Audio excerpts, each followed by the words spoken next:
Welcome to the podcast that is always up to speed with Formula One. Joining you as always from the beautiful city of Vancouver is myself, Mark Hamilton. Joining me as always is Mr. Mark Daly. My friend, the summer break is finally over, and unfortunately this one was a bit of a grind, partly I think because we were expecting some really exciting news, some driver changes, some announcements for 2022. Unfortunately it didn't happen, but I think one of the things that made this summer break a little bit more unique relative to what we experienced over the last decade is we go into the second half and we have a championship that hasn't been decided. My friend, welcome back. How was your summer break? It was absolutely fantastic. And summer break, that is the phrase of literally the month, because summer has broken here in the Pacific Northwest. It's been cold, it's been wet, it's been gloomy. It feels like October, and I'm ready to scream at the first person that complains that Vancouver's gone back to doing what it does best, and that's rain, but it's all good.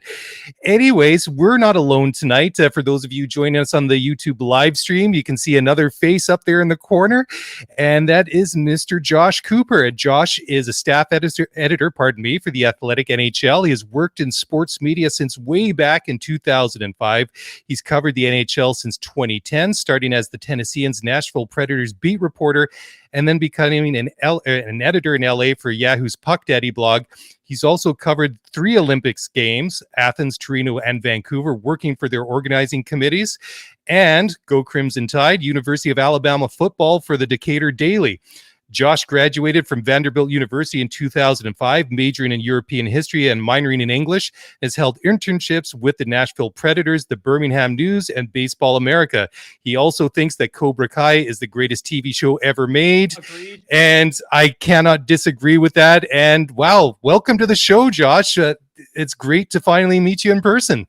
Normally people pick and choose things from the bio. You read the whole thing. Wow, that's commitment right there. Well, that's pretty cool. I mean, that is a very impressive resume. I mean, and very cool of course, the connection into Vancouver. You were here for 2010 working for Vanoc, and you can see here completely coincidentally, I've got my Vancouver 2010 hat on because I got out of the shower and I did put anything in, but it worked out great. But it's awesome, man. Some of you will be thinking, why the heck do you have a hockey writer on the podcast? But we're going to get to that because we've kind of been unofficially what we've become like the home of Generation DTS. And that's where Josh comes into it. And this is really cool. We were introduced by a mutual acquaintance, a mutual colleague. And Josh, I mean, I don't want to steal your thunder. And I mean, you're basically brand new to the sport and you've gone all in. I love it. So why did you pick it up from there? So I want to say 4 or 5 months ago, Alex Faust, who is the voice of the LA Kings, told me he was binge watching what I think was referred to as the Formula One docuseries on Netflix. And I was like, okay, cool. Like, I'll just watch it. And my wife and I clicked on the first episode, and there they are in the Australian outback with Daniel Ricciardo. And obviously, we're all pretty much locked down. We can't really go anywhere. And immediately I'm like, oh wow, this is great quality, and it made me kind of want to go to Australia, and then it just kind of started there, and then you start hearing the personalities, and you start kind of hearing what the drivers are saying, and the team principals, and it just eventually sort of got to the point where I would just turn to my wife and I'm like, if I could get a driver, or not a driver, just any interview subject, like in their loosest, like easiest setting, and they would never say the things that these guys are saying. I mean, you have drivers bashing teams like bashing drivers. You have everyone bashing each other, but being brutally honest, like also, which is really all you ever want as a reporter. And on top of that, they're doing it in these beautiful locations and all this money.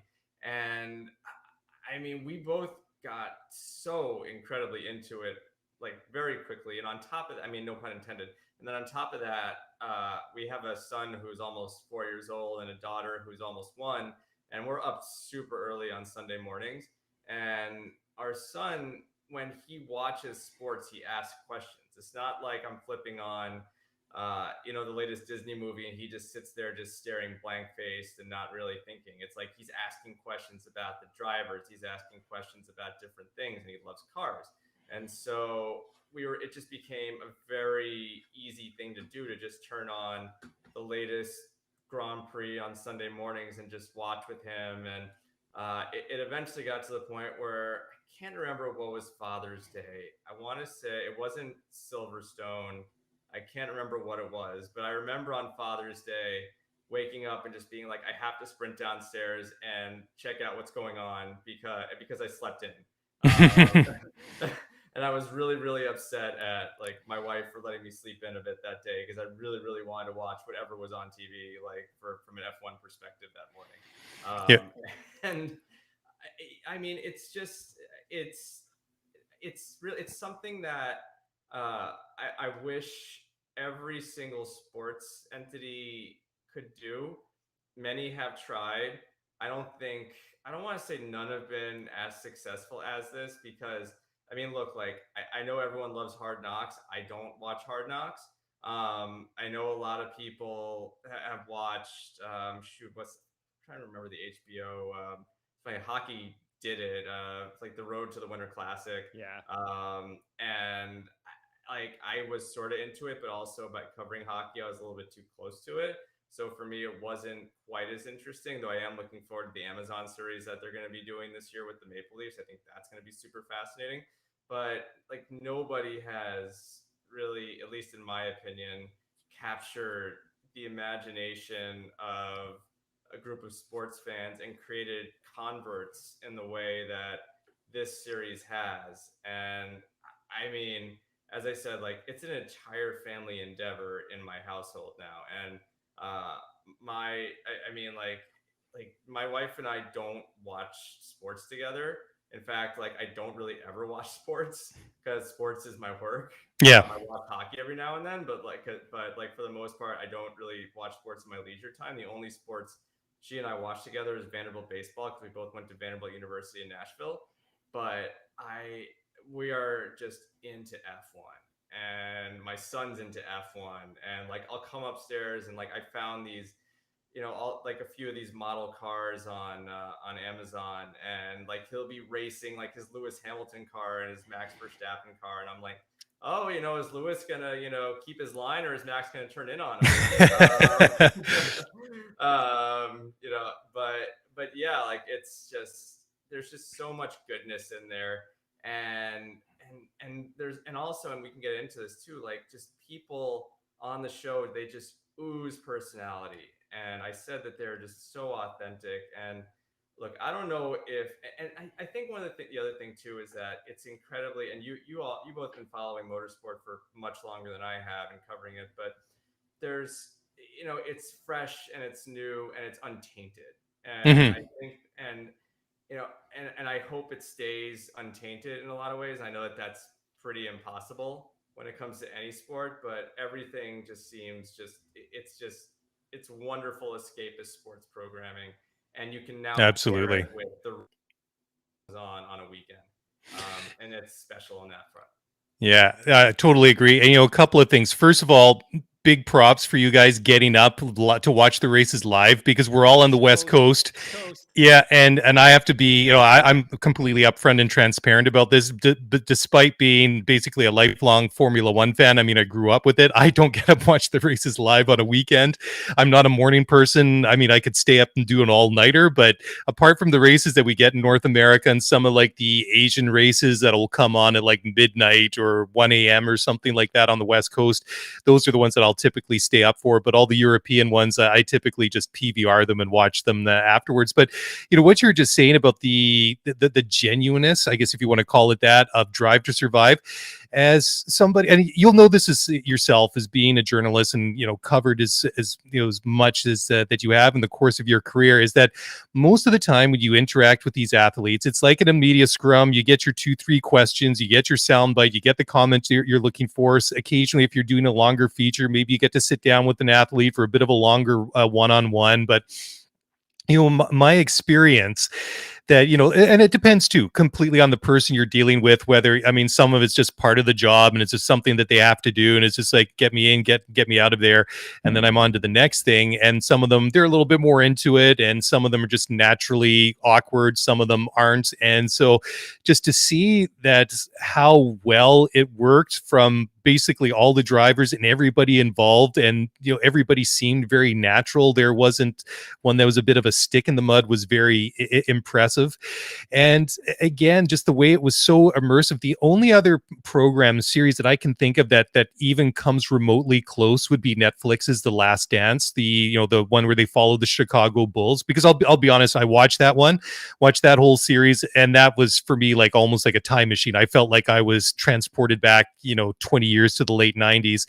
And I think that one was kind of interesting too, because you got Jordan, you got Rodman, you've got personalities in there. And I think that's why part of the reason that that series was well, because name recognition as well. But the Drive to Survive is such an interesting, what I want to say, a phenomena. I mean, it has really exploded onto the scene, and it is like there's so many people like yourself that a year ago didn't know what Formula One was, or did, or just weren't completely interested in it. And one of my best friends, he's from Mexico, and he's been in Canada for about like 15 years now. I mean, he's diehard soccer guy. That's all that he watches. It's Liga MX, it's the European leagues, it's MLS. He works for EA Sports for the FIFA franchise. So I mean, soccer's basically his life. And of course, like so many of us have over the past 18 months, have found so much time on our hands sitting at home.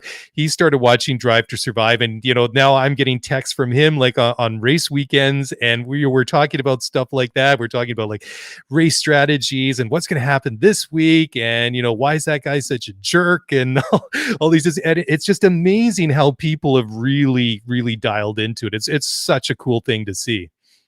Well, and the thing too is, you mentioned just us having a lot of time on our hands. And I think I alluded to the fact that obviously we're not going a lot of places right now. The episode where I want to say it was they open up, they weren't opening up with Carlos Sainz in Mallorca, but it was like pretty quick after they opened up.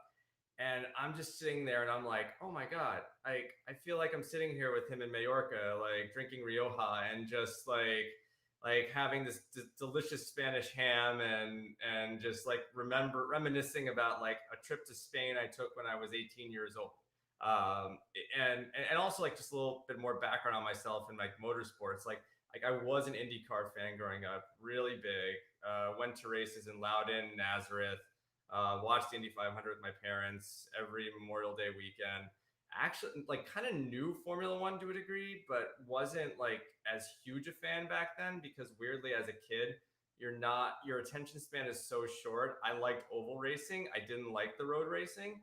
And so for me, it was more so I just wasn't as into it because I just didn't like the fact I didn't feel like there was enough passing, and I felt like IndyCar just seemed to have figured that out better. And then the open wheel split happened, and then I went to college, and then I stopped paying attention to everything, as most people do when they go to college, and only started paying attention to Vanderbilt sports when that happened. But just it was already kind of there for me. And there's a funny picture of me as a kid wearing a Marlboro Team Penske hat. And it's really funny thinking of like, looking at a picture of me as like an 8 or 9 year old wearing a Marlboro something, in today's day and age. Like, I know, right? yeah.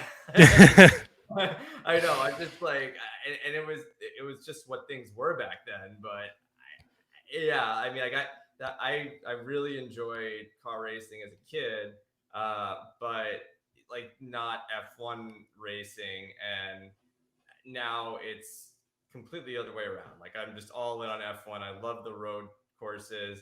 I'm so excited for Spa. Like right now, my weather like .com app is like where I live, which is in Cypress, California, and Spa, Belgium. Like that is basically. I've been reading all the weather reports and like trying to figure out if there's going to be rain, which would be horrifying, on that course. But which is weird that I'm now speaking about that like I'm an expert, which I'm in no way, shape, or form. But like watching DTS, you just see, and obviously there were some tragic consequences at the course in recent years, but like just seeing the crazy speed that they carry through that course, and just the terrain changes. But yeah, like I'm just so into watching all this stuff now, again, and it's really, I mean, I think personally it's, Mark Dale, you mentioned the Last Dance. I think what was great about that was that tapped into nostalgia, but I think what's so cool about this Mhm. is that we're watching history play out with this incredible championship battle right now, and Yeah. we're all, I just remember after watching Silverstone,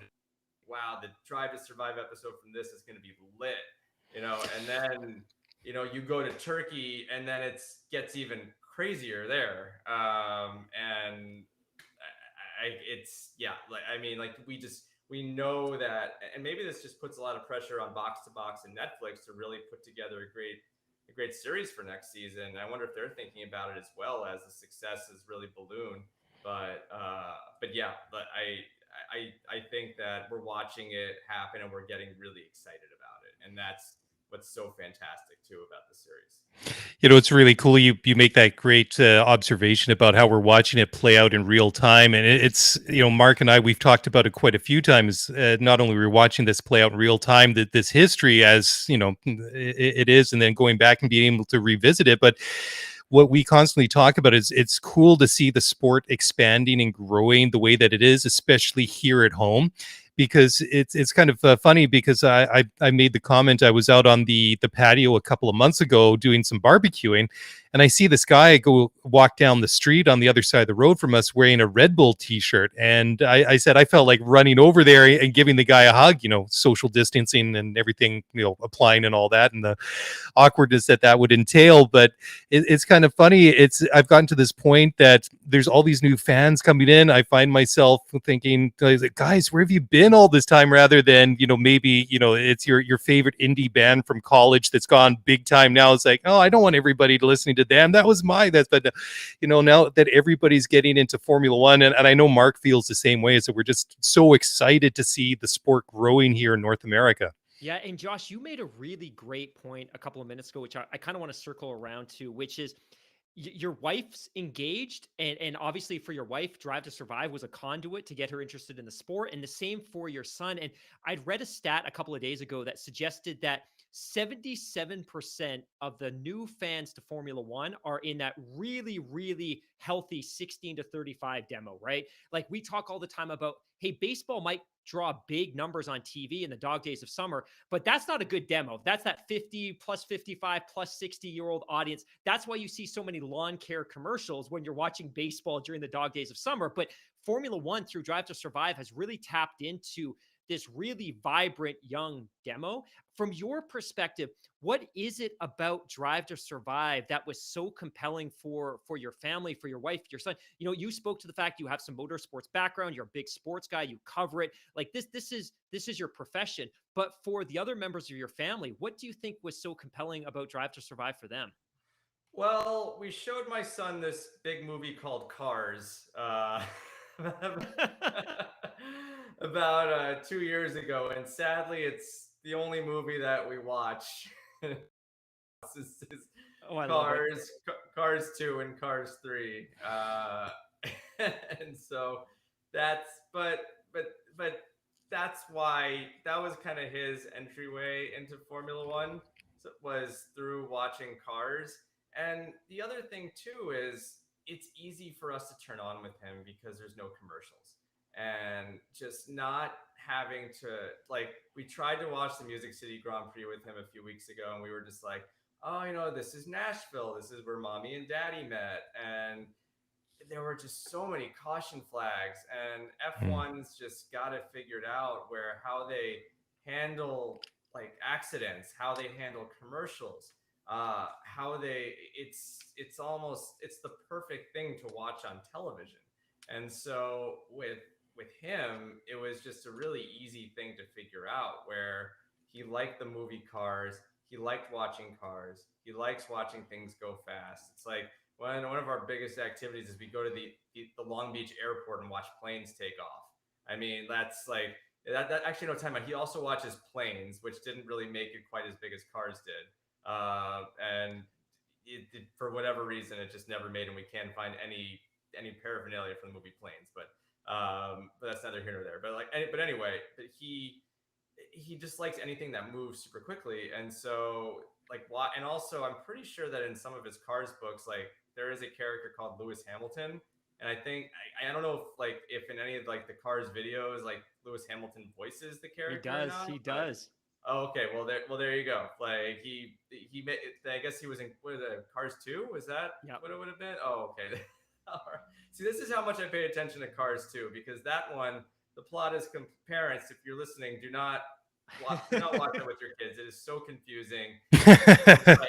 It involves like things about alternative fuel and lemon cars and spy plot subtwists. Just watch the racing. And it kind of sounds like Formula One, to be honest. Yes, I did follow the Sebastian Vettel caper. I mean, as I said, like I'm new to this, so for me that was like, well, I don't understand what's the big deal about the liters of fuel, and I kept trying to find as much as I could on it, and really listening to you guys helped explain it to me perfectly. So thank you for that. But it was just really easy for him. Like he loved the movie Cars, so it was easy for him to watch. And with, as I said, with me, I don't watch a lot of sports on my downtime with my wife. I really don't. And as I said, we watch Vanderbilt baseball. She's a sports fan, but it's just kind of when you're older and you're married and you have kids, you just watch the sports that really impact you as a family. And so for us, it was Vanderbilt baseball. And I think through watching Drive to Survive, like first off with our son being into cars and getting up so early on Sundays, it was really easy to turn on Formula One. And then it went from that to, well, like I turned to my wife and I go, well, Sarah, Alex Faust told me about this Formula One docuseries. Let's do this. And I think once you get past all the Haas drama and like the first few episodes, which I really actually kind of got sick actually, because I was just kind of like, okay, like I get it, but I may be American, but I really don't care about the American team that much. Like let's talk about the other teams. I think we really, really got into it, and nothing against the Haas team or the Haas drivers of that time. I mean, I really like the personalities, and I would love to see Romain Grosjean do really, really well in IndyCar. But I think that once we got really into it and we started watching the races, I think we just really found a good, again, like no pun intended, groove. There's so many racing like puns, by the way, that you use in regular speak. I don't know how many times you hear this on your podcast. I'm guessing no. We do it all the time, so feel free to drop them in. You're perfectly at home and welcome to do so. Yeah, but I think that's how it all really, really happened. And I think, just as I said, the personalities are just so engaging, and they're almost, and keep in mind, when I'm talking from my perspective and our perspective, they're almost kind of like movie characters to us in a lot of weird ways. Like, so my wife, she goes, oh, Daniel Ricciardo, he reminds me a lot of Adam Sandler. And lo and behold, there's a bunch of Adam Sandler memes out there. I didn't know that. I mean, and then we find out Christian Horner's married to Jerry Halliwell. It's like, oh wow, that's really fascinating. I mean, like Max Verstappen, and again, these people are all incredibly successful. They're amazing at what they do. And I'm not like kind of trying to knock them down in any way. He reminds me very much of kind of like a Bond villain, with just how he operates, his look, the accent, how he talks. Like Toto Wolff, like is just a character, and so is Horner too, for that matter. And I mean this in the best possible way. And it's addictive almost, just watching them and just be themselves, be super authentic. And on top of it all, I mean, this guy does such a great job. Like, we love the analysis of Will Buxton on Drive to Survive. He's like the perfect commentator for that show, and he's so good. And he's great with just kind of creating this level of drama with how he gets interviewed and how he just narrates things. And it just works really, really perfectly, I think, overall. I probably like repeated myself as something I said earlier. I don't know if I answered the question completely, but I just really love this show. I mean, we're actually watching it for the second time right now because we've enjoyed it so much. You know, that was the perfect time to make the disclaimer that we're in no way sponsored by Box to Box Films or or Netflix, but it really is cool. And I've gone back and watched them over again a couple of times myself. And when I saw the official announcement this week that season 4 is coming out, I was just like, well, I can't wait, and I sure hope that and I'm sure they picked up on this, because when they announced that they were going to drop that season about a week or so before the start of this 2021 season, it became okay that this goes into the calendar as soon as this is available to stream it. And Mark and I, we binged it like in a day, and then we came on and we did basically a reaction show as soon as we finished watching. It got to the point where we're messing each other back and forth on WhatsApp. It's like, bro, are you done yet? And it's just like, no, I got one more. He's like, I got 2 more to go. And it's just like, okay, as soon as you're done, then we're doing this thing. It was awesome. It was so much fun to go through and watch it and relive that season, and then come online. And then it's just it is just really the whole phenomenon, like I mentioned off the top here, was just really, really fascinating to see it just mushroom and explode. But guys, we're kind of late for a break here. We're going to take just take a brief pause here. When we come back, we're going to pick up on it, and I want to delve into some of the things that have really captured your imagination, not just as a sports fan, but also maybe as a sports journalist, and some of the different things that you've picked up on over the course of the season. So we'll do that in just a moment. So guys, don't go away. We will be right back after the short message from our sponsors.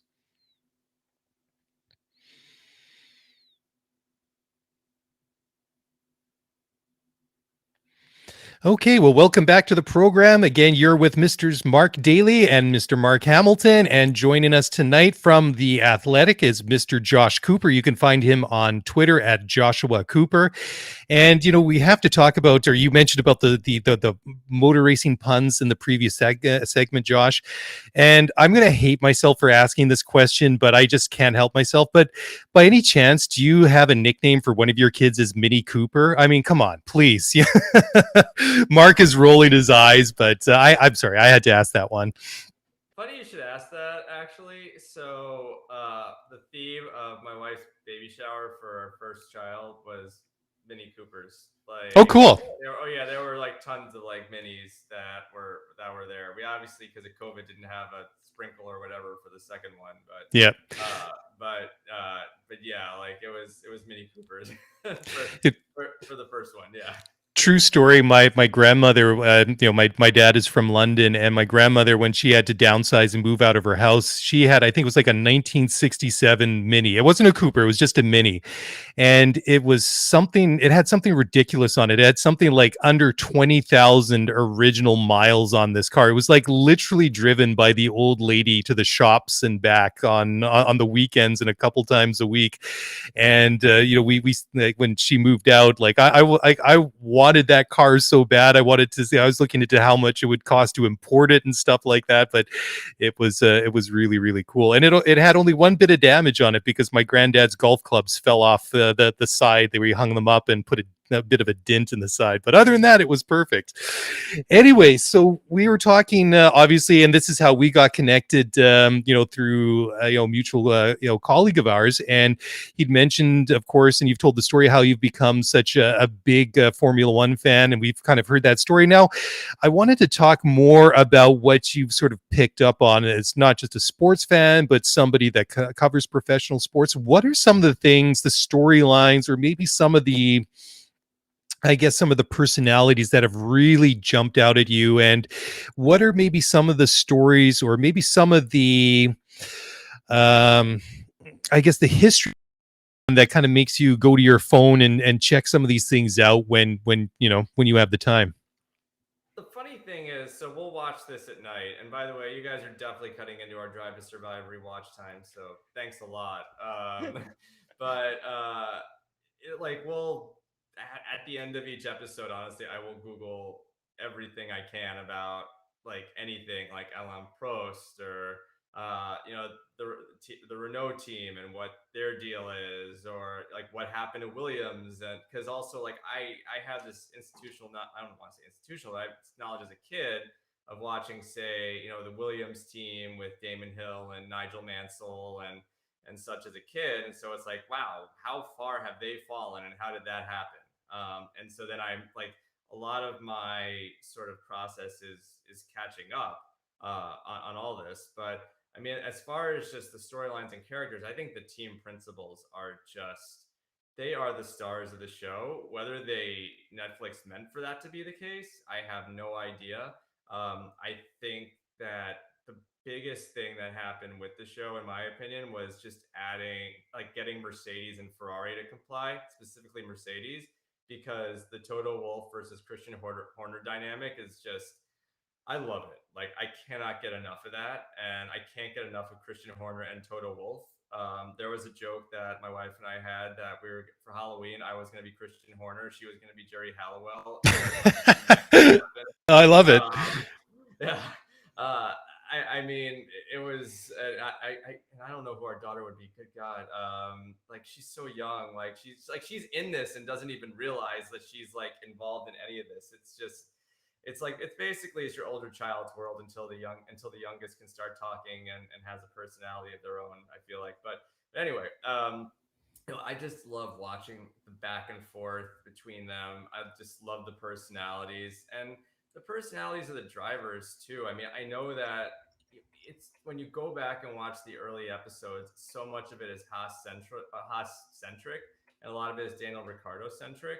And I like what they did to kind of bring in more Lewis Hamilton, more Ferrari, a bit more of the kind of Alex Albon, Pierre Gasly situation, which obviously now, like, Checo Perez is driving that car. So I'm in Red Bull, so I'm fascinated to see how they handle that for this upcoming season. But I to me, the principals are the people that really stand out, and to me, it's those two who really, I mean, from what I can gather, and tell me if I'm wrong, are the two real alphas of, in regards to team principals go, of the series. And I really, I personally enjoy watching them. I mean, Zach Brown is, I find, very fascinating. I think I jokingly messaged you all before the podcast that I'm all in on Lando Norris. Why? How? I have no idea. He's my favorite driver. I can't really explain. Maybe because he just seems so not like what I expect a Formula One driver to be like. Totally. He is just consistently being fast and awesome every week. I don't know. Like, and I just always loved McLaren as a kid, as far as, I just thought they were, when I did watch Formula One, I thought they were the coolest cars. I think they have the coolest sports cars. Living in LA, you see a lot of McLarens. Mhm. And I mean, they obviously have the cool car doors that go up. So I mean, for me, I think that's why. But ultimately, I just think there's just a lot of really cool personalities. And as I mentioned earlier, for me, they are personalities. They are stars. Like, the fact that they actually are incredible drivers with amazing depth perception, that have the courage to break so deep, like, right, or I guess go so far straight and then break, like, basically right before a corner, and trust their car to do that, is just icing on the cake for me. Mhm. And I think the personalities, again, no pun intended, drive the show. And then the fact that they're incredible at what they do, and also the money too that's involved in this. No other sport in North America has this type of money. No. Yeah. It just adds another level and component to it that is super enjoyable and fascinating and interesting for all of us to watch. Josh, I want to add something because I think you've tapped into a really interesting vein of conversation here, which is one of the things that Drive to Survive has been so successful at is tapping into the personality of the drivers. And, you know, if we flash back to 2016, and this is an era of Formula One that Mark and I, of course, very much familiar with, Bernie Eccleston ran the sport. And I get criticized sometimes for exaggerating or embellishing a little bit, but there was a sliver of Donald Sterling and Marge Schott in in Bernie Eccleston. And for all the right reasons, it was time for him to move on, and there was an opportunity, and I think we're all the better for it, because I think Formula One came in and they recognized that there were some really significant opportunities with this sport, and they really had a 2, 3, 4, 5 prong digital strategy to grow the sport. And one of the things that Bernie had done, which was really problematic, was he had not embraced digital media. He basically banned drivers from participating in social media, which is just one of the most crazy concepts that you can imagine in the 2016 2017 era. But there's shots of Lewis Hamilton historically where he would have a stack of memos from Formula One, slapping him on the wrist for daring to post something on social media about Formula One or to post a comment from the garage. And Bernie's perspective on all of this was everything needs to be behind a big iron paywall and people need to pay for content. And Liberty's approach is no, no, no, no. Let's blow that paywall wide open and make the content accessible and embrace digital media. We've seen it through social media. We've seen that with the F1 TV Pro app. And I think probably most prominently, we've seen it with Drive to Survive. And I love your comment about the personalities perspective, because even for Mark and I, who have watched Formula One and covered Formula One for so long, we had a sense of what the drivers were like, but never did we have this level of insight into their personalities and their characters and their interests. Like, even for us who have been following the sport for 20, 30 years, I had no relationship with these drivers. And I feel like because of Drive to Survive, I have a relationship with these drivers that I've never had before. And it's interesting because you make that great point about Daniel Ricciardo. Early on, when we would kind of survey our American listeners, who are the bulk of our audience, overwhelmingly everyone loved Ricciardo. But now, curiously, everyone, overwhelmingly, our American audience is in love with Lando Norris for the same reason that you spoke to. So I think if no other kind of accomplishments, and I think there's many, Drive to Survive unlocked personalities. People develop a relationship with these people that they may never meet, and then they're invested in them come the race weekend. And then the way that the calendar is built in Formula One is you have 21, 22, 23 races. It's not a huge commitment to be a Formula One fan. On average, you tune in once every 2 weeks in the morning. It's 2 hours and you're set. It's not like the NHL or Major League Baseball where it's 82 or 162 games you have to be committed to every single year. It feels like the digital strategy that Liberty has embarked on has been really good. And I think one of the questions I had for you, and obviously you have extensive experience covering North American pro sports, whether it's the NHL, whether it's your experience with college football. From your perspective, give us your thoughts on the way that F1 is covered, from the broadcast itself to what you see from a coverage perspective in the media. I'd be really curious to know what your thoughts are on how the sport's covered, both on TV and in the media.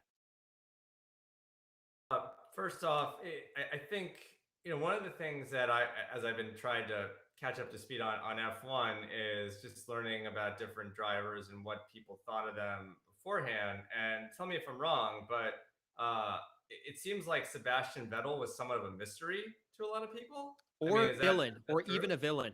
Yeah, even and I mean, since I've been paying attention and watching, he seems like nothing but like the nicest guy with a great personality. I mean, you mentioned the digital strategy. We watched that whole, was it Quiz the Grid or Grill the Grid thing? Brilliant. Yeah. And when he was able to name every champion, I we thought that was the funniest thing, but it was so cool. And like, and covering hockey players, there are some hockey players who are quote unquote nerds like that, who love everything about the sport and can probably name almost every Stanley Cup champion or Hart Trophy winner or whatever. But yeah, I mean, I think that their strategy is really good, and I think that they're able to really they're able to in a lot of ways just take these personalities, and what they do really well is they give you enough. They don't give you everything. I think when you know too much about guys, then not that it's a problem, but then it's just too you just want to peek. You just want enough to kind of know who they Right. are, what makes them tick, the money that they have. I mean, it's like I honestly I love the Instagram post from summer break by all the guys, because it was like, it was incredible just watching their vacations, because they're all so rich and they're all in these ridiculous locations, and on top of it all, there's a little cheesiness to it. Like, for example, like Max Verstappen on his Red Bull, like, Sea-Doo or whatever, like just flying in the air, like on the, Mediterranean. Would it be the Mediterranean? I have no idea. Like, I assume that's where he is. I mean, who knows? I didn't follow where Max Verstappen went for summer break, but I assume it was someplace amazing.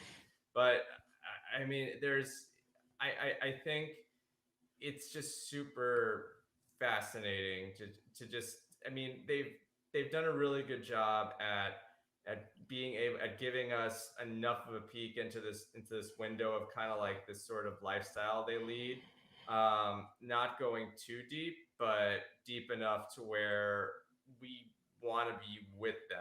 And you mentioned Lando. Maybe the biggest thing with him is just the relatability factor. He just seems like the type of guy you want to sit down and have a beer with, or just like play video games with, or Totally. whatever. He Totally. just, I mean, is he down to earth? Is he that? No idea, but he comes across that way. And also, and I don't know if I mentioned this yet, but my wife and I used to watch The Bachelor all the time. That was our go-to reality TV programming. This in some ways has replaced that. And I do think, for example, I'm curious as to how some drivers get edited. For example, and you two being based in Canada, I'm curious about the take on the edit Lance Stroll gets, because we watch and it's like, oh, Esteban Ocon is this driver of humble means who got replaced by rich kid Lance Stroll, and because his daddy bought the team. When really, like the only thing that we got about Lance as a driver was Will Buxton saying, "Well, Lance can be fast," and like that, like it was really not like, it was like, he's like, there's a good driver underneath that helmet, but that was it. There wasn't much else to it. So it kind of paints Lance as a bit of a villain. Whether he is or isn't, I have no idea. But then you look at the list of drivers, how a lot of them got their start. A lot of them do come from money. Not all of them, start from very humble beginnings. And I think that's the case. I'm not saying that Box to Box or Netflix did Lance Stroll dirty by any stretch of the imagination, but there's a lot of questions that have to come into it in regards to how the edit goes with a lot of these guys. But also, I think what makes it so great too is, someone, and I know I've kind of, I don't want to say ripped on Haas a bit, but just kind of poke fun at the fact that they seem to be at front and center at the beginning of the show. There's something to a guy like Gunther Steiner saying like, "Oh, I don't care if there's microphones here. Like, so what? Like, I'm gonna be myself and whatever." And I think that that's what all makes it work so well, is that they're not giving you too much. They have a lot of editorial power. They're telling a story, and really, like, I mean, there is a story to be told in the sense of Lance's dad bought Force India, Esteban Ocon's Force from the team. Lance gets the seat, and this is really like the perception, whether it's real or not, how they're telling the story. And we as watchers have to decide. But ultimately, it's fantastic theater. And then getting Lawrence Stroll up there when everyone was ripping on Racing Point and their design for the 2020 car, and just basically like sending a message to everyone. Like, these are things I didn't see happening. And I can't imagine what it was like actually watching it. And I don't know if Netflix makes it seem more dramatic or not, but they just, like, it just seems like the most fascinating world ever. And these are things, again, that like I could never imagine in hockey. Like players and stuff, they come out and they say some really outlandish things every now and then, but ultimately they walk it back. Nothing gets walked back in this sport. Absolutely nothing. They lean into every comment. Yeah, it's amazing. And it's just and like, drivers openly can't stand each other. Like, teammates can't stand each other. I've heard you guys talk about, Nico Rosberg versus Lewis Hamilton on the same team. I mean, and I don't even know if Netflix really went that as deep into that as they could have. Like, we just watched the episode of that recently, and it didn't, because they were doing the Valtteri Bottas episode, and it was about how, it's how Valtteri Bottas is a great number 2 for Lewis Hamilton, because basically they're implying he's never going to beat him, unlike Nico Rosberg, who was basically almost his equal. I mean, there's just it's good. It's great theater, like it really is, and they've done a really good job of that. So I was just going to say, and I want to circle back to this because you kind of asked a question there about Lance Stroll and how he's covered in Canada. It's really interesting when you look at the actual TV numbers for Formula One in Canada. They're astonishing. Like, people are excited about the numbers in the US, 7, 8, 900,000 people an event, maybe a million. In Canada, we regularly pull 4, 5, 600,000, despite the fact that we have 1/10 the population. But, and Mark, I don't know if you agree with me on this one. I feel like the networks in this country do Formula One a total disservice. We Yeah, talk totally agree. all the time. TSN, Yep. which is the broadcaster, they still insert ads regularly throughout the broadcast. So it's At the wrong moments, always might at the I add. wrong Yeah. moments. And we've tweeted about this a couple times.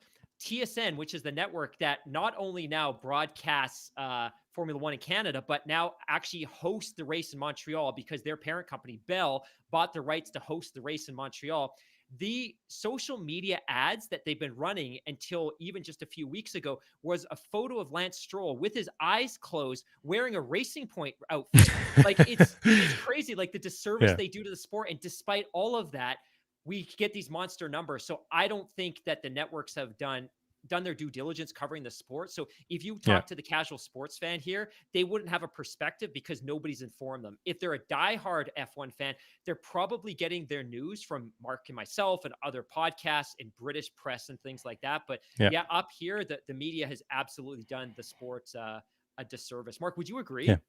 I would. And before I respond to that, I'd just like to jump in really quickly and take another break. And we'll pick this up because this is, I think, is a really interesting thread to pull on. And we'll do so in just a moment. So don't go away. We'll be back after this short message.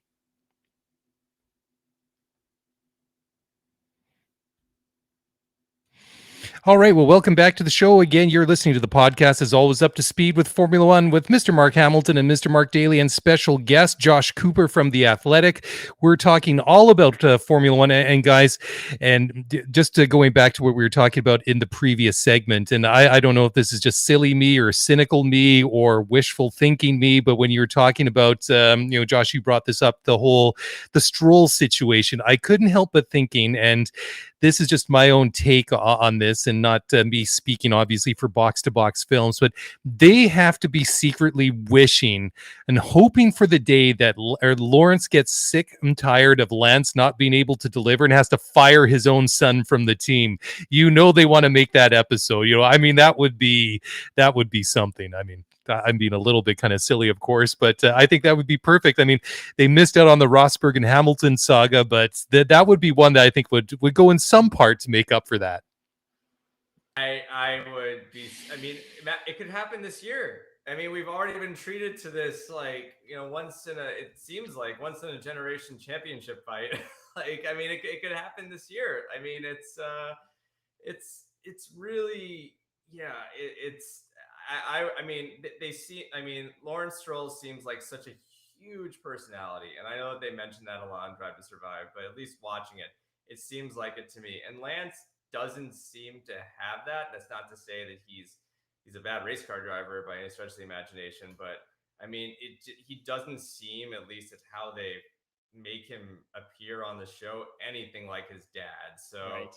I mean, Totally I'm agree. sure a lot of Drive to Survive watchers would probably be pumped if that happened, only because, again, this is how he's been edited. Now, granted, is it reality? Yeah. I don't know, but he doesn't come across great on that show. Yeah, it's funny because when I see Lance, my take is that he seems like any regular 20-year-old kid that you would see almost anywhere. And when I see Lawrence, I'm like, yeah, that's the guy that like started his first company when he was 5 and like, started trading shit. Yeah. Like when he was 7. By 10, yeah. Yeah, exactly. Right. I mean, I think they're very, very different, different people and different personalities. I should, by the way, kind of pull an NHL player right now, and I'll walk back to the comment I made a couple of minutes ago.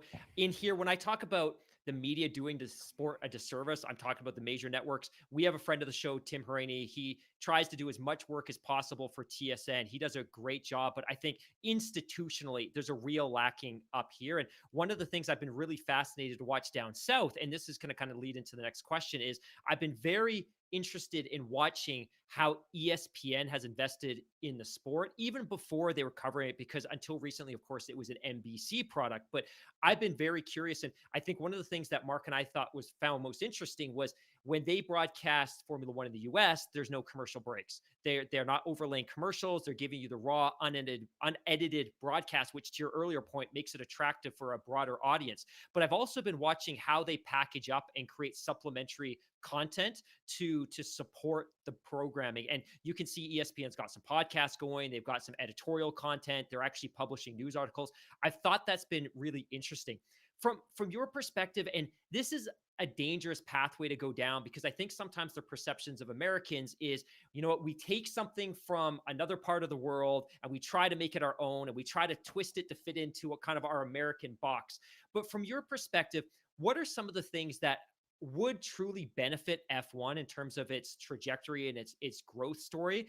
And likewise, what are some things that maybe American sports and sports leagues could learn from Formula One?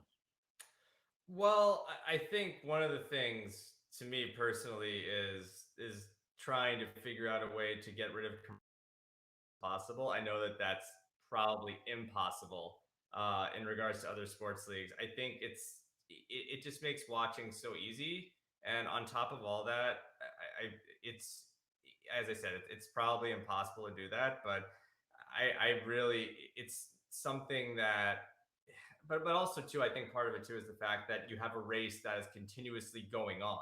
It's not like, say, like a hockey game where you really do need those TV timeouts, or an NBA game where you need those TV timeouts, or a football game where you need the 2 minute warning. I think that just so players can get a rest. Like the cars don't need a breather. Like basically, like they need to keep going, and that's I think what makes it so easy to watch. And in some ways, that's a lot like soccer, where there are also are no commercial breaks. So I think in some respects, my generation and my kids' generations are going to be spoiled just from the streaming element of things, where there are fewer commercial breaks than say non-streaming. I mean, it's like if he turns on, say, any sort of TV show, like it just goes right to the next episode right away. Like there's no, Great like, for point. example, for me, at the second that Muppets were over, like my day started, basically. Muppets or Sesame Street or whatever I was watching, X-Men, Spider-Man, whatever. Like it was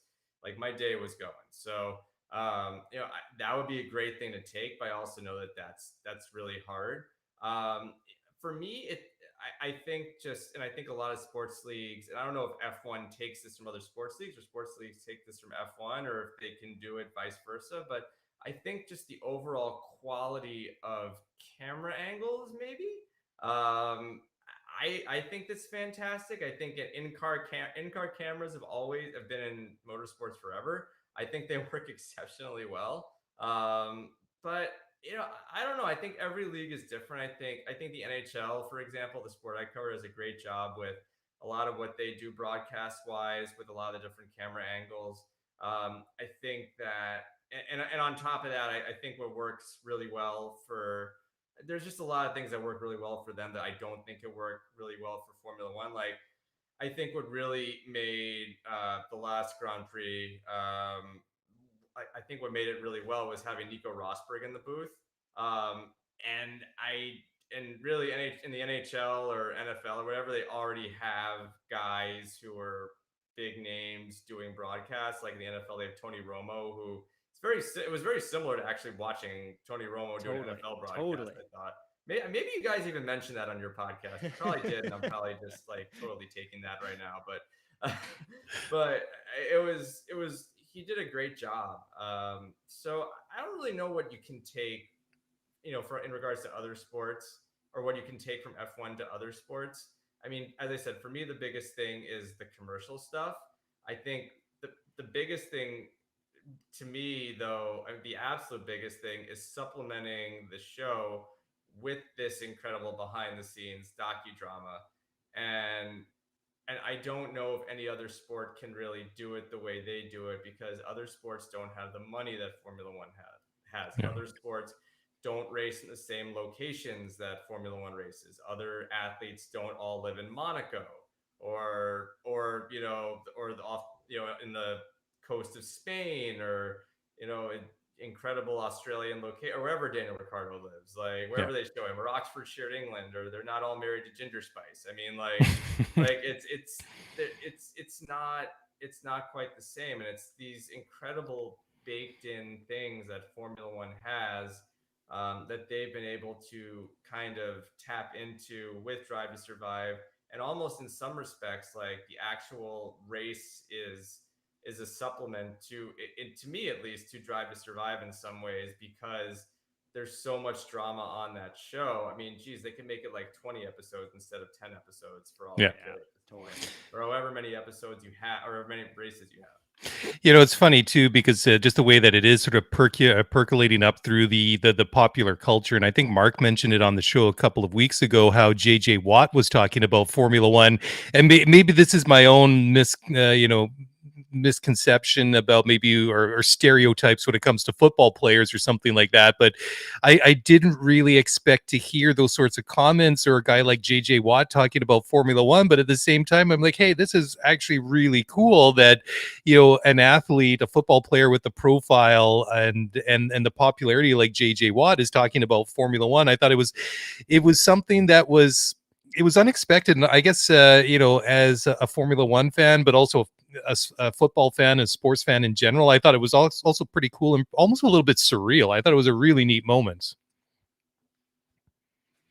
How you said when you saw the guy wearing the Red Bull shirt across the street from you is like, your favorite band from high school hitting big. I mean, I think we all said we're Cobra Kai fans here. I mean, I remember, like, we binged it on YouTube Red within the span of a few days, and we're telling everyone about it, and nobody would buy YouTube Red. We got the free trial and then quickly deleted it.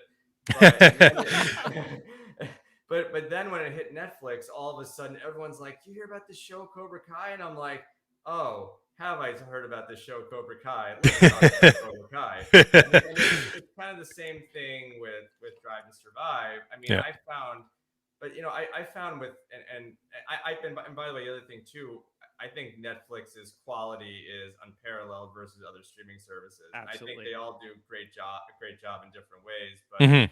I mean, I bought my dad Netflix for, I want to say it was either his birthday or Father's Day. I can't recall what it was, but I definitely bought him Netflix at some point in the last few months. And because I think they're great at the on location element of things, and they're really good at that. But in regards to Cobra Kai, it was really easy to get my friends to watch Cobra Kai. It hasn't been so easy to get them to watch this, despite the fact that, like, they're like, it's like, basically, when it's like, when I'm telling them to watch something, they're like, "Oh, it's just Cooper's obsessed with this new show again." But it's like, but then when you bring my wife in on it, it's like, "Oh wow, like she even likes it. Like that's really interesting." Yeah.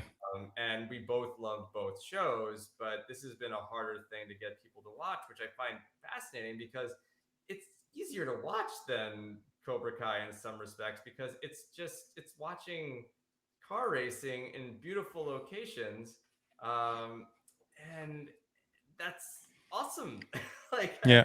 as much as I love Cobra Kai, like this is just an easier thing to watch. So I don't know, but I think, I don't even remember what the original question was. We've been speaking so much to the show and also to F1 just in general, that I mean, I think that this is the ultimate thing that kind of pushes them over the top versus, or helps them versus other sports leagues, and it's brought in other sports fans. And you mentioned JJ Watt, and love to get your opinion on this. Is that I remember when I covered the Nashville Predators, and one of the reasons why the Predators ended up in Nashville and not another location, from what I was told, was that there was this cross section, apparently, of NASCAR fans and hockey fans, or contact sport Hmm. fans.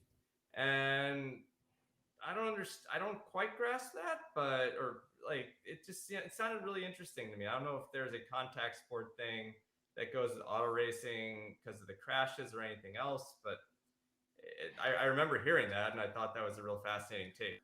Yeah, I've never heard that one before, to be quite honest with you, Josh. But that is fascinating. I've always kind of wondered how Nashville got an NHL team, because I mean, from a Canadian point of view, it doesn't seem like your traditional hockey market. Although it's obviously, done very well there, and I mean it's sort of stood the test of time. But it really is interesting. But just kind of going back to the point you were making about just the quality of the program, but I think I think a lot of the series and programs and movies that Netflix develops on their own are different, and quite more often than not better than a lot of the other burgeoning and growing streaming platforms are. I mean, I can just the one series or program I think that's really captured our imagination away from that isn't a Netflix product would have to be The Mandalorian. And I mean, we're big Star Wars fans in our house, but that was, basically 2 seasons of, or it was basically a movie. Oh, that's sort of been, I guess expanded into 2 seasons worth of TV shows and potentially more, right? But it really is a fascinating thing. I did want to start kind of moving away into some of the more, current Formula One news. And it is kind of interesting, because the first one is, I'm not being, well, I guess I'm kind of being silly, Mark, tonight, because the it's kind of related, and obviously it has a lot to do with what we've been talking about. But also this week, Formula One, yes, I am correct here, saying that they released their trailer for the Michael Schumacher doc that's going to drop on September 15th. And I was a big Michael fan back in the day, in my early 20s, when he was, in his prime. I was living in Holland. I was living in Europe. I mean, so all of us, we were always cheering for Michael. So like watching a lot of this, footage really brought back some really, it brought back the feels, let's put it that way. So really looking forward to seeing that one. And then also this week, as we mentioned a little bit earlier, that they've also confirmed that season 4 for Drive to Survive is coming out. And really looking forward to the doc. And although I don't want to say it's a missed opportunity, but I think that they could have definitely, if it was possible. I don't know what with the the production and everything like that, and the timing on that side, but it just seems that with this 3.5 week break that we've had in between races here, that dropping that thing in the beginning of August would have been a lot better for our Jones than dropping it in the middle of September. Mark, but I it is couldn't what it agree with is, you right? more. That was the overwhelming sentiment tonight when we were doing our traditional Thursday night Spaces chat, was how could they miss that opportunity? You have a captive audience that's hungry for Formula One in the middle of a tremendous championship, but you drop it in September, which is not only the beginning of the NFL season, you have NHL training camp, you have NBA training camp, kids are going back to school. It's such a bad time.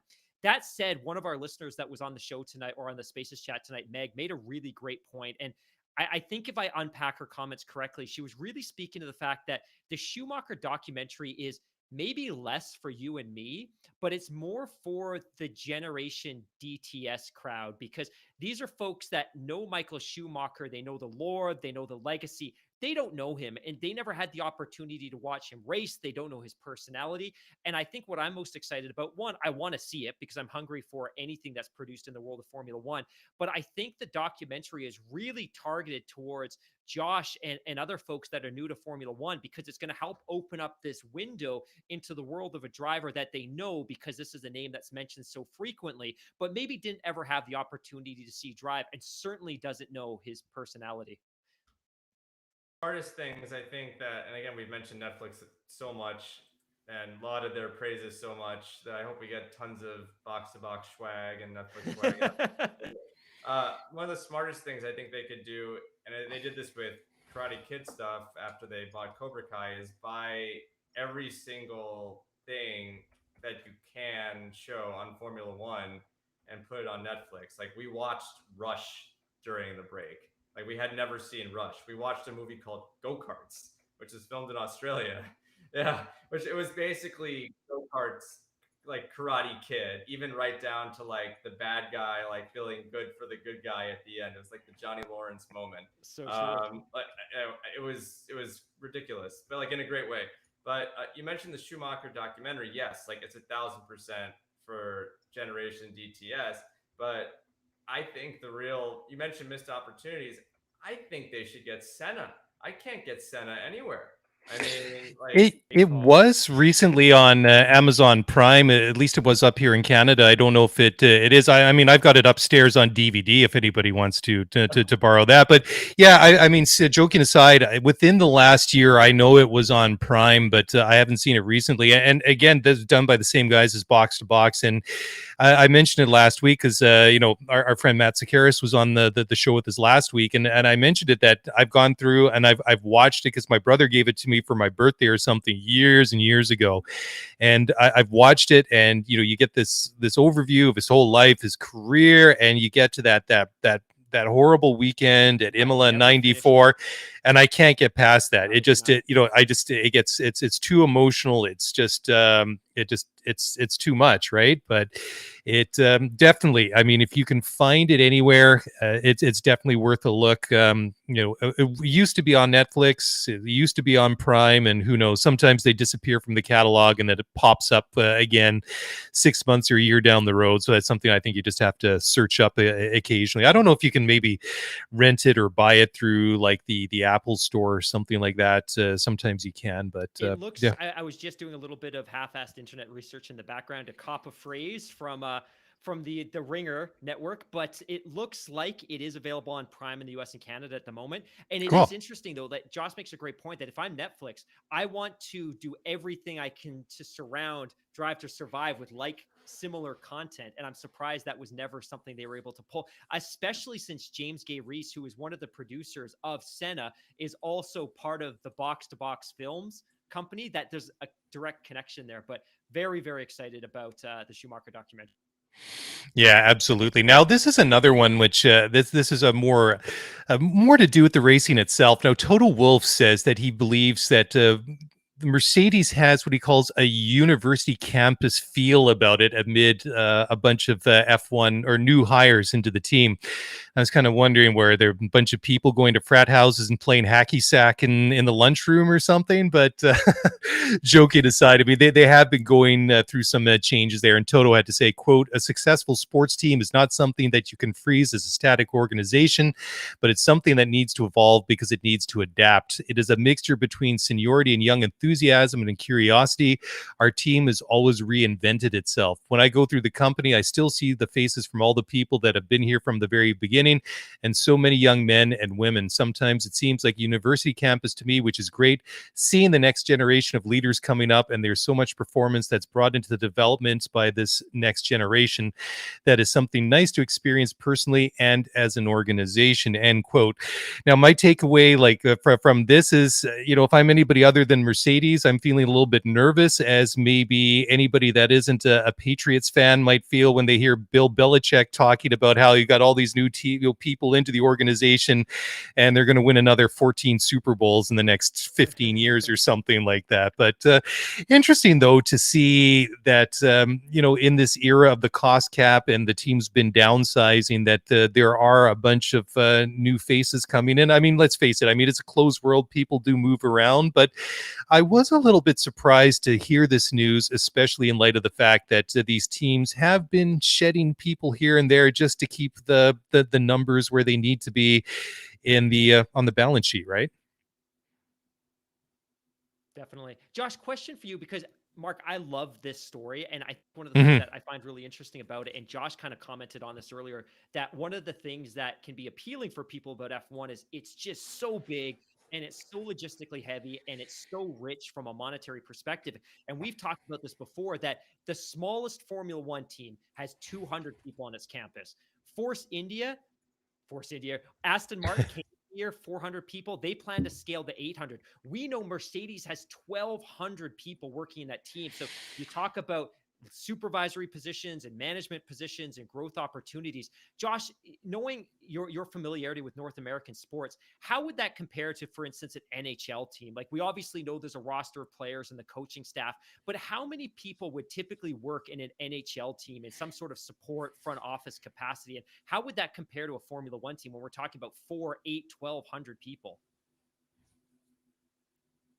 Unmute. Sorry. What I find really interesting about that, and it's funny, Mark Daly, when you mentioned Toto Wolff and talking about corporate culture, I remember his first line was like, "We have a blame-free culture here at Mercedes," and like my wife and I saw like an imperfection somewhere in the house, and we were trying to like figure out who caused it between like the four humans living. It's like, we have to have a blame-free culture here in the Cooper house. Yeah, but just to jump in here, Josh, having kids in my house as well as Mark does, there's no such thing as chasing perfection in a house full of kids. Let's just put it there, and please continue.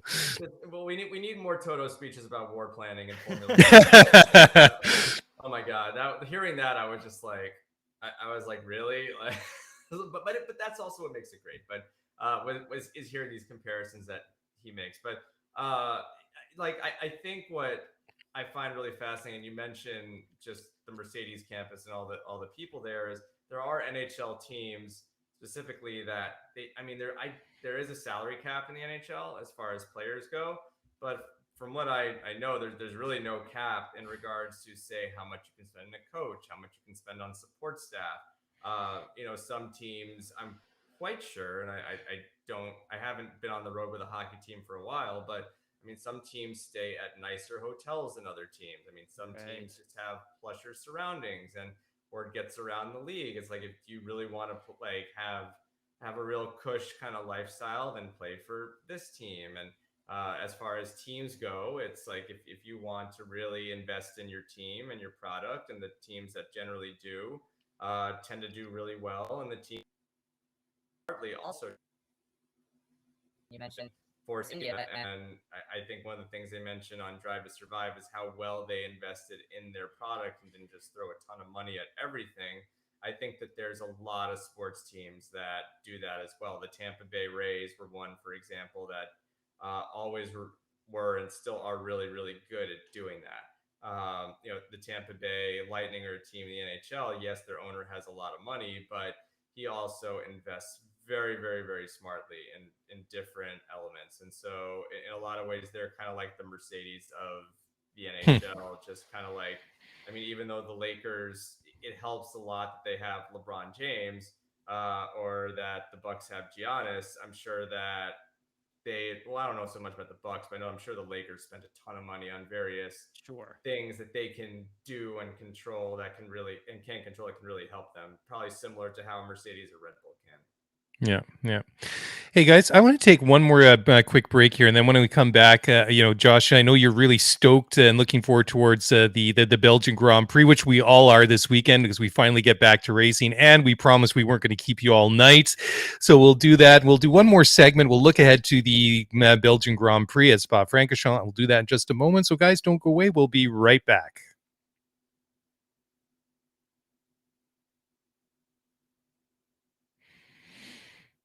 Okay, welcome back to the show. And yes, it's getting to that time of night where we're getting close to turning off the lights and locking all the doors and everything. But before we do that, Josh Cooper from The Athletic joins us for one more segment.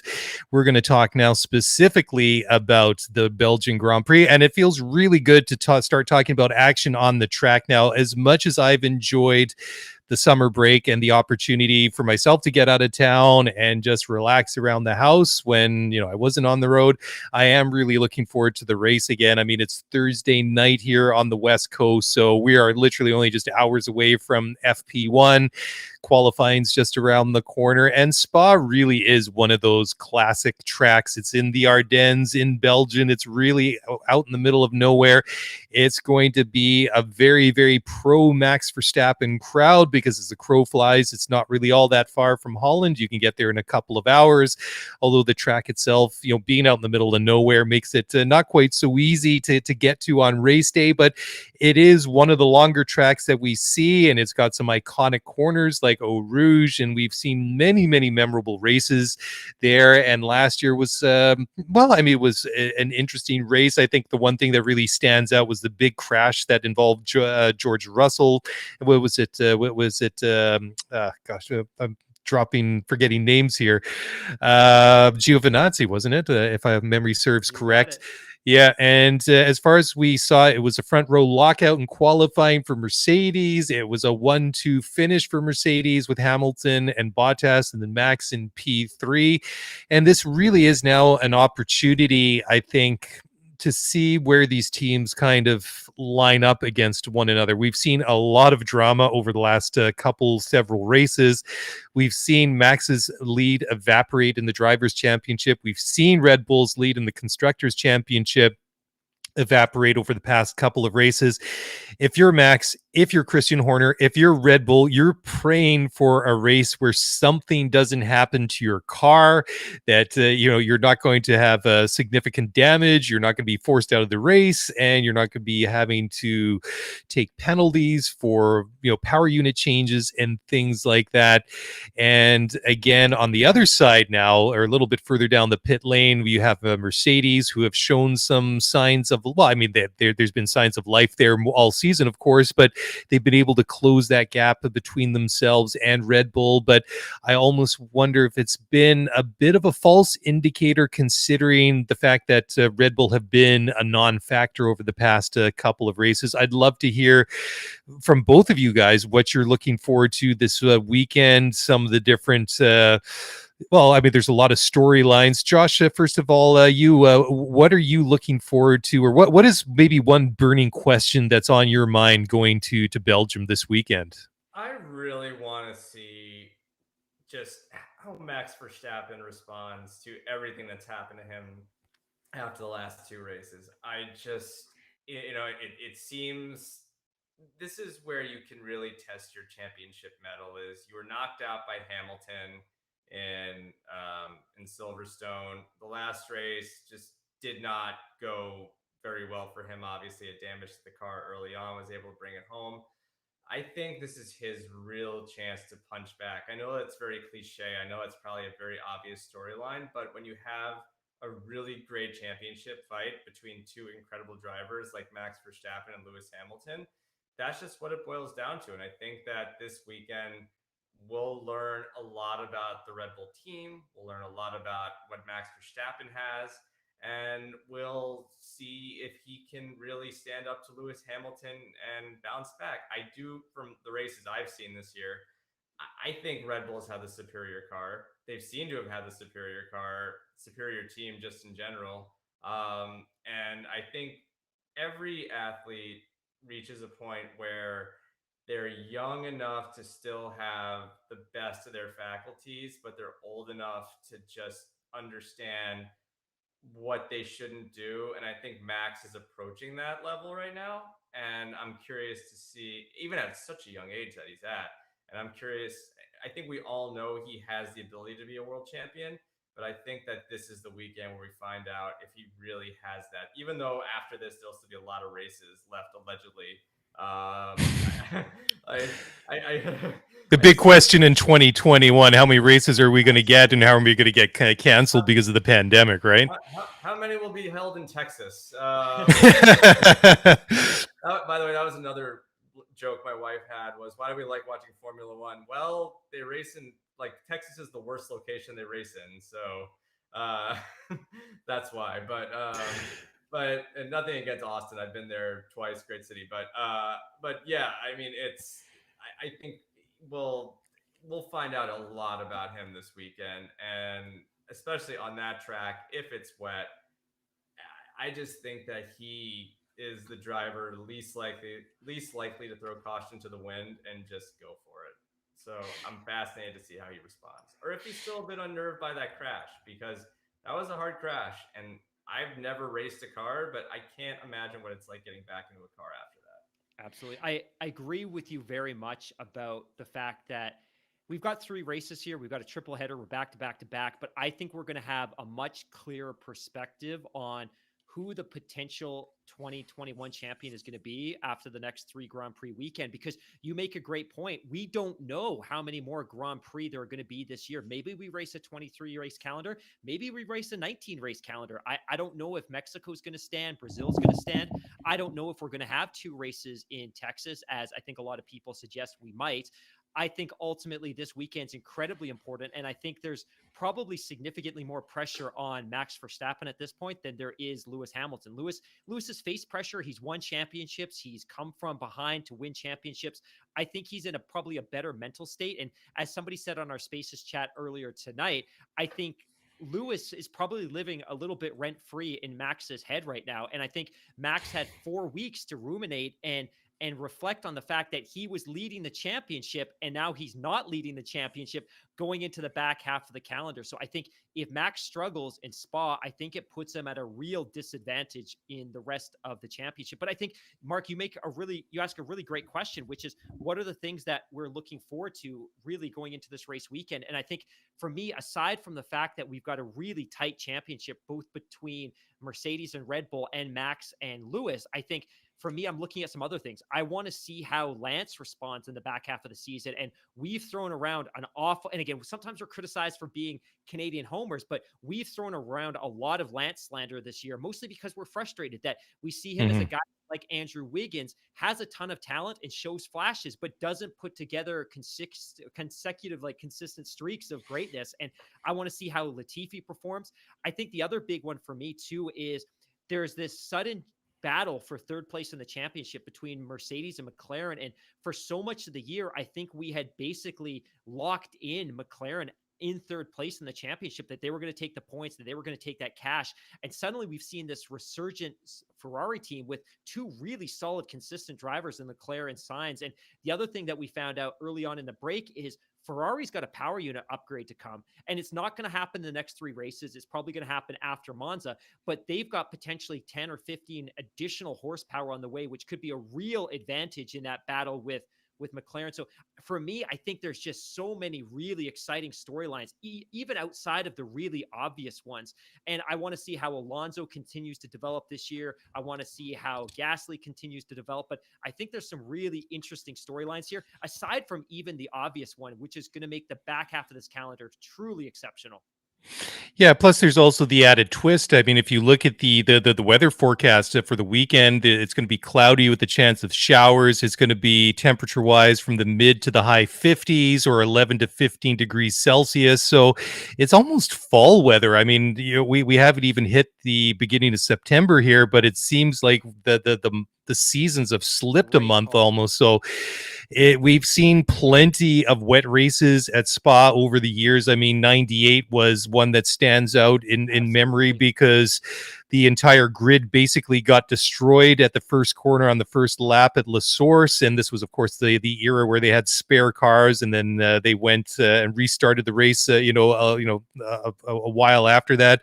And that's the famous race when Schumacher took off the right-hand side of his car when he drove into David Coulthard, who was touring around slowly on the side of the track. But it is a great track to watch. And I mean, more recently we've seen some drama there. We've seen Ferrari win, we've seen Mercedes win. I mean, Max will want to win there because it's basically a home race for him, and then we're going to Holland, to Zandvoort in a couple of weeks, so he's going to want to build on the extra boost he's going to get from his own fans. And like you guys say, I mean, there's a lot of questions that are going to be asked of Red Bull. They're going to be asked of Max, because Red Bull institutionally, they've been there, they've done it before, they know what it takes to win a championship. And Max, he's a young guy, he's a driver that we've basically watched grow up before our own eyes. And Max was saying something that's, and I know he tends to sort of like downplay Lewis and his experience, and this is almost a little bit to the Mark's comment, how Lewis is kind of living rent-free in his head. And I think that Max saying that Lewis's experience and previous championships don't really factor into things, I think that's a way of Max trying to maybe explain away some of the pressure, because I don't think there's any pressure on Lewis. I mean, he'll want to win a championship to get that 8th title, to be the best ever, but I think that Lewis just going out, good things are going to happen. I think that Max has more to prove. I mean, he has that quality to be a world champion, but until you're world champion, you're not. So there's a lot of pressure that comes along, and we can draw almost any parallel, not in Formula One exclusively, but almost any other sport where you've had a team or an athlete that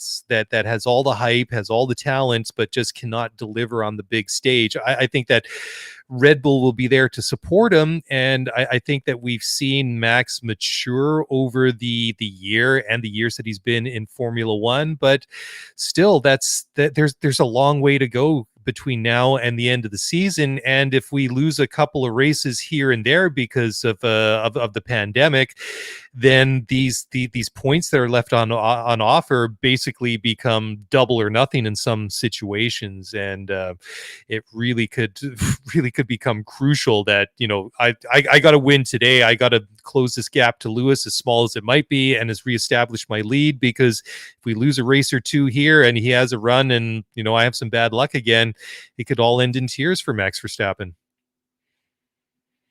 Josh, you're nodding your head, so I'd love to hear what you make of the situation. I couldn't agree more. I mean, he just really needs to bear down, I think, and just show what he's made of.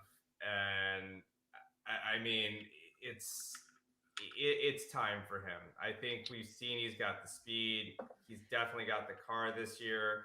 I think Red Bull seems to have the upper hand on Mercedes on a lot of tracks, which they haven't had in recent years, and it's his time. And I think you're both right in the sense that Lewis is living rent free in his head, and I think Max's comments are a bit of a coping mechanism. I think he just needs to get on the track and show it, and that I can't wait to see it this weekend, or watch, you know, the chaos ensue where, you know, they keep knocking each other out and Lando Norris just kind of slips right in there and wins the championship, and big upset, and all DTS fans are super excited. We'll all twitch with him afterwards. And it seems a very 2021 thing to do, is go watch Lando live stream on Twitch. Yes, pretty much. The other real consideration here too is, and we probably shouldn't lose sight of this, is you look at Red Bull. This is a team that had a 44-point lead in the championship 2 races ago, and they now have a 12-point deficit. They've scored just 5 points in the last two Grand Prix.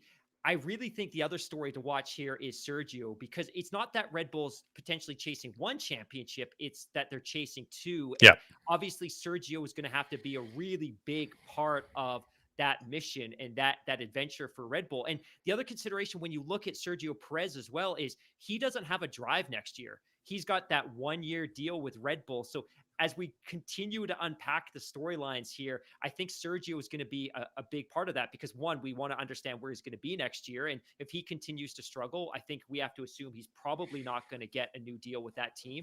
But at the same time, he needs to be successful and he needs to score points, because he could be the difference between that team winning at least 1 championship and that team possibly winning no championships. Yeah, absolutely. And I just before I'm going to put you guys on the spot and give me some predictions here, but just to give some stats and some info on the track itself. So first time the Belgian Grand Prix was run was way back in 1925, I think it was. They've had 75 races in Belgium over the years. So I mean, that's a pretty cool. Spa itself is exactly 7 kilometers long, which is 4.35 miles. The race length is 308 kilometers or 191.4 miles, 44 laps, which seems a little bit kind of disappointing, because it seems like it's going to go awfully quick, but you have to remember, long lap, and they're basically lapping at about a minute, but just under a minute 50. So last year Lewis won. It was Bottas second, Max third. Ricardo had the fastest lap of 147.483. Valtteri Bottas has the all-time lap record there, which he set in 2018. It's 146.286. And well, I'm going to let you guys stew over your choices for a moment. I'm just going to give you guys just a reminder, since it's been so long, and Mark's touched on it a couple of times.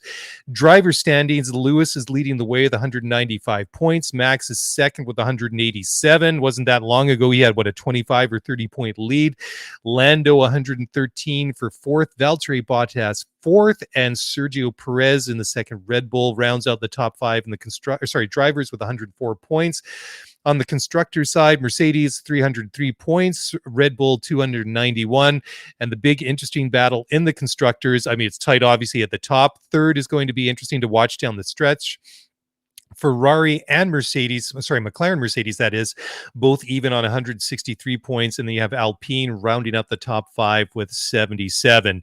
So, gents, time for predictions. Josh, I'm going to go to you first of all, since you're the guest. Who's going? Let's get the podium. What are your picks for the podium this weekend?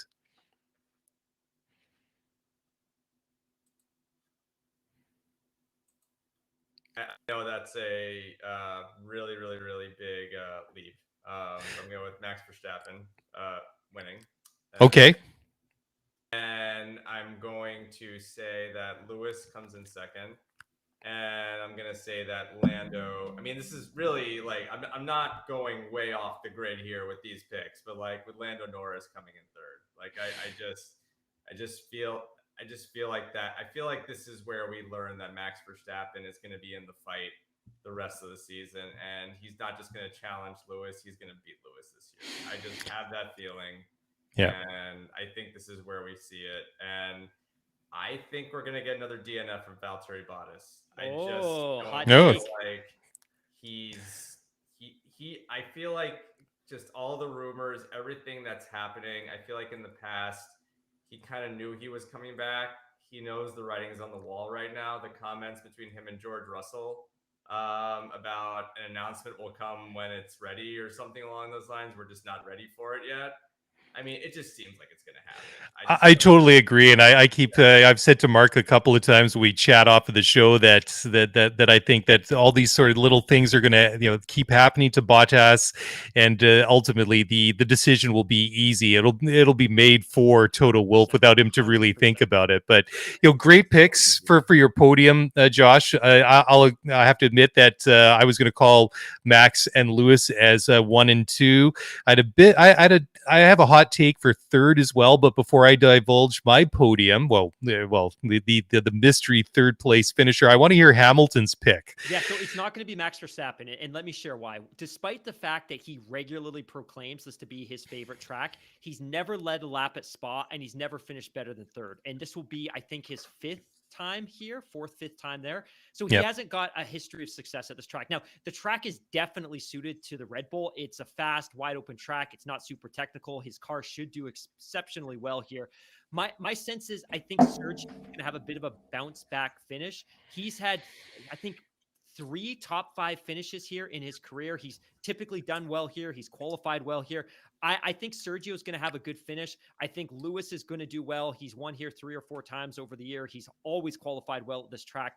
I don't know that Max is going to have a great weekend. I think the inclemental weather, I think the moisture, I think it could introduce a little bit of chaos. And again, on the show, we never cheer for crashes because that's not what we want to see. But I like to have wet weather because it results in a more unpredictable outcome. I think there's going to be a real surprise on the podium. I think Sergio is going to score well, and I think Lewis is going to score well. But I'm not brave enough to put them into any kind of order. But Mark, I'm dying to hear your surprise, your mystery guest on your prediction podium. Okay, well, like I said, I agree with Josh. I'm picking Max for the win. I'm picking Lewis for P2. I'm going Charles Leclerc in the Ferrari for P3. Love it. Yeah, I just I have that feeling about Charles, and Ferrari is actually kind of surprised recently, and I think that we might see a couple surprises from the Scuderia down the stretch run here. So that's I mean I'll probably be completely wrong come Sunday afternoon, but hey, it's good fun now to talk about it. But Josh, thanks so very much for joining us. This it's great to.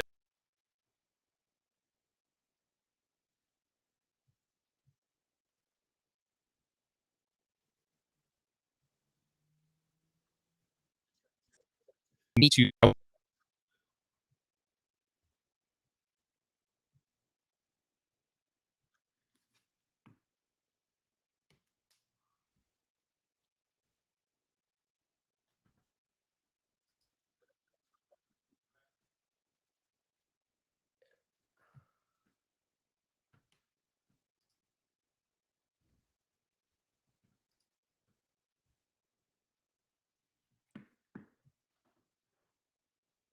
All right. With that, I think, Josh, we've had an unfortunate technical issue, and unfortunately, we've lost the host. And I apologize. This has never happened before.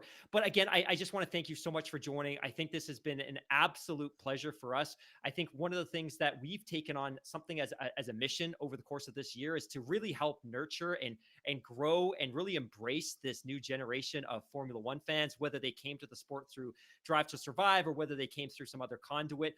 I think this is something that we're excited about, and I think it's great for Formula One and it's great for the community. And having you on the show and your perspective and you being able to share the journey that you've been through over the course of the last few weeks and months has